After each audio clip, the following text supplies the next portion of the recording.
You ever wake up already tired, reach for your phone, and feel like the day has started without you?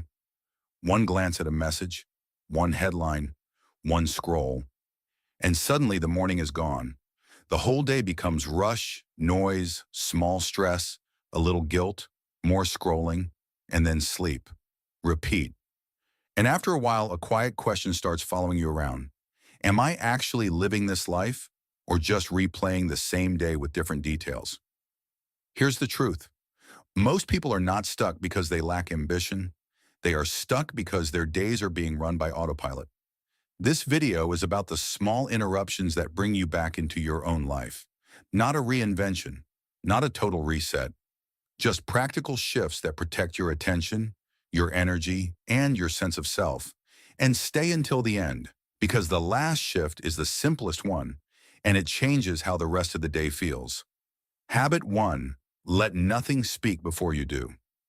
That first reach for the phone seems harmless, but it hands the opening minutes of your day to everyone else. Notifications, headlines, other people's urgency. Before you even think, your brain is reacting. Try this instead. Keep the first 10 minutes yours. Sit up, drink water, open a window, stand still for a moment, then ask one question. What matters today? Not what is loud, not what is waiting, what actually matters.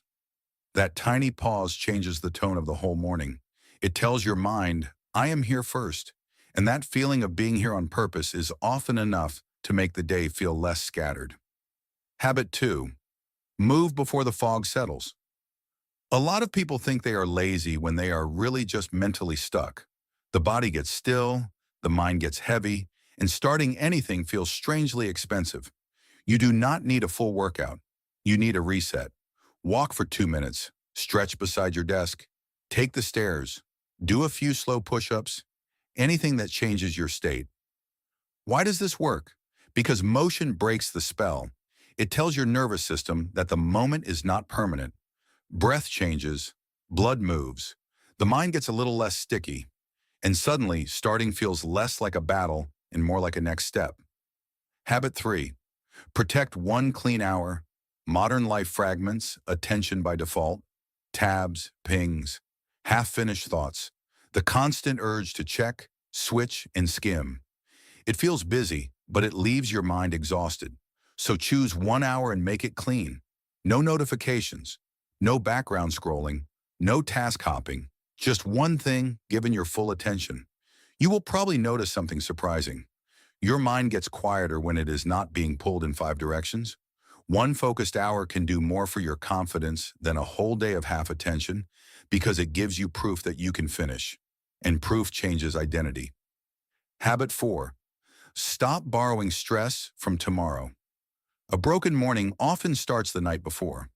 Late scrolling keeps the brain alert when it should be settling down. You call it relaxing, but your mind is still taking in noise. Create a simple digital sunset.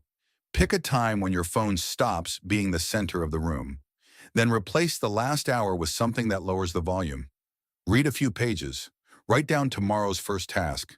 Sit in the quiet for a minute without reaching for anything. This is not about being strict.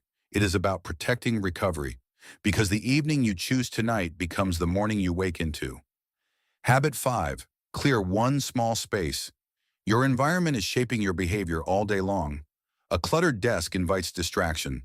A noisy phone invites reaction. A room full of unfinished things makes your mind feel unfinished too. You do not need a perfect space. You need fewer automatic temptations. Clear the desk. Put the phone face down. Silence the notifications you do not need. Make the next good choice easier than the bad one. This is where discipline gets misunderstood. Most people do not need more willpower. They need fewer decisions to fight. When the space around you is calmer, your brain stops spending so much energy negotiating with itself. And that is a real relief. Habit 6. Reset the week before it resets you. If you never look up, the days blur together and the month disappears. That is why a weekly reset matters. Not as a productivity ritual, as a way to remember where your life is actually going. Take 10 minutes once a week. Look at the calendar. Pick the few things that matter. Clear one small mess. Then write down 3 things that went well even if they were ordinary. That last part matters. Gratitude is not pretending everything is fine. It is training your attention away from the habit of only seeing what is missing. And if you want one more quiet rule, keep learning a little each week. Read a few pages. Listen to something that stretches your thinking. Growth keeps life from going stale. Here is the deeper truth underneath all of this. You are not fighting a broken personality. You are living inside a system of defaults. Your phone has defaults. Your room has defaults. Your schedule has defaults. Even your relationships can run on defaults if you let them. And once you see that, everything changes. Because the goal is not to become a flawless version of yourself who never slips. The goal is simpler: fewer automatic decisions, more conscious ones. Less reaction, more choosing. Final shift. Ask the 80-year-old question. Before you panic over a text, chase a status signal, or lose an hour proving something to someone who will not matter in a year, ask this: will this matter when I am old? That question does not erase responsibility. It clears the noise. It shows you when you are building your life and when you are just performing it. And a lot of things get quieter after that.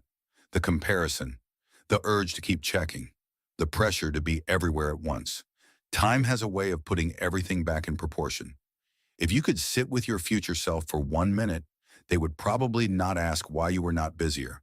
They would ask why you gave away so much of your attention, why you treated your mornings like an accident, why you let other people and endless noise shape the shape of your days.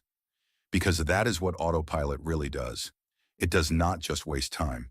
It quietly builds a life for you without asking. So start small. One morning, 1 hour, one clear decision. What part of your life have you been letting run without choice? If this gave you something useful, take one habit from it and try it tomorrow morning. Just one. Then build from there.